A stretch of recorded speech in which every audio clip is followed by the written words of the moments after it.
অঙ্কন প্রতিযোগিতায় টপিক ছিল পরিবেশ দূষণতার প্রতিকার। সেই অনুযায়ী সবারই মোটামুটি ভালো হয়েছে। কারোর ছবি আঁকার দক্ষতা অনুযায়ী মানে যেটা মূল বিষয়বস্তু পরিবেশ দূষণতা প্রতিকার, সব ছবিতেই সেটা স্পষ্ট বোঝা যাচ্ছে, কিন্তু ছবিটা আঁকা ভালো হয়েছে মানে তিনজনে। এই তিনজনকে আমরা নির্বাচন করছি, সবকে নির্বাচন করতে পারবো না, তিনজনই আমাদের কাছে অপশন। তাহলে থার্ড হিসাবে আমরা নির্বাচন করেছি কামরুজ্জামানকে।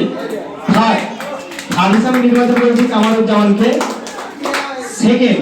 সেকেন্ড হিসাবে অনিমেষ মিত্রকে আমরা নির্বাচন করেছি। সেকেন্ড অনিমেষ মিত্র ছবিটা খুবই সুন্দর রেখেছে, খুব সুন্দর হয়েছে। ফার্স্ট হিসাবে আমরা নির্বাচন করেছি রাহাত ফিদাকে। ছবিটা খুব সুন্দর হয়েছে রাহাত ফিদা।